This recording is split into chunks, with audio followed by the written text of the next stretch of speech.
এবার যে খবরে নজর রাখবো, জমি দুর্নীতি মামলায় ইডির তল্লাশি অভিযান। আপনাদের জানিয়ে রাখবো, জমি দুর্নীতি মামলায় ইডির তল্লাশি, বাজেয়াপ্ত হেমন্ত সোরেনের গাড়ি।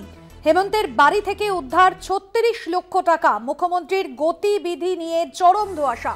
জয়ন্ত চৌধুরী রয়েছেন আমাদের প্রতিনিধি ফোন লাইনে।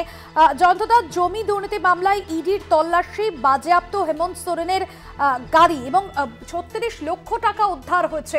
এখনো পর্যন্ত কি জানা যাচ্ছে এ বিষয়ে? না, হ্যাঁ, গাড়ি বাজেয়াপ্ত হয়েছে, নগদ ৩৬ লক্ষ টাকা পাওয়া গেছে, এসব ঠিক আছে।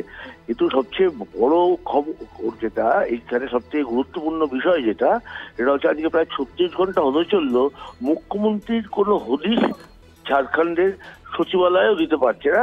প্রথমে এটা নিছক বিজেপির দাবি ছিল যে মুখ্যমন্ত্রী বেপাত্তা, কিন্তু দেখা যাচ্ছে ওর সচিবালয়েও বলতে পারছেন না মুখ্যমন্ত্রী কোথায় আছেন। হ্যাঁ, এবং বিরোধী দলের পক্ষ থেকে একটা পোস্টার ছাটা হয়েছে শহরে, বলা হচ্ছে যে ১১,০০০ টাকা দেওয়া যাবে যদি মুখ্যমন্ত্রী হদিশ কেউ দিতে পারে, খোঁজ কেউ দিতে পারে। এইটা কিন্তু খুব বিরোধীর ঘটনা, যে মুখ্যমন্ত্রীহীন একটা রাজ্য চলছে।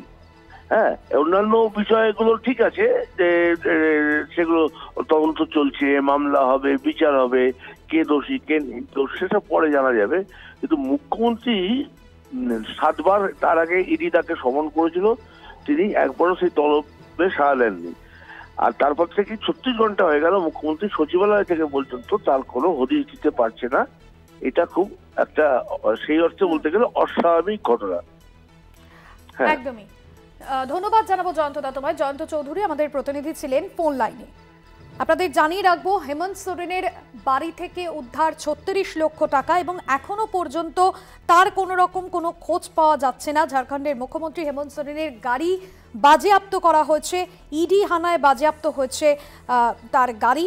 তবে দুদিন হয়ে গেল, এখনো পর্যন্ত কোনো খোঁজ মিলছে না ঝাড়খণ্ডের মুখ্যমন্ত্রী হেমন্ত সোরেনের। দিল্লির বাড়িতে কেন্দ্রীয় তদন্তকারী সংস্থার অভিযানের আগেই কিন্তু গা ঢাকা দিয়েছেন, এমনটাই যেরকম তথ্য উঠে আসছে। সোমবার থেকে তল্লাশি অভিযান চালানো হচ্ছে। এখনো পর্যন্ত তার গাড়ি বাজেয়াপ্ত করা হয়েছে, নগদ ৩৬ লক্ষ টাকা তার বাড়ি থেকে উদ্ধার হয়েছে। এর আগেও তিনি ৯ বার ইডির তলব বেরিয়েছিলেন। ৩১শে জানুয়ারি পর্যন্ত তাকে চূড়ান্ত সময়সীমা দেওয়া হয়েছিল, যদিও তিনি বলেছিলেন নির্দিষ্ট সময়ের মধ্যে ইডি দফতরে যাবেন।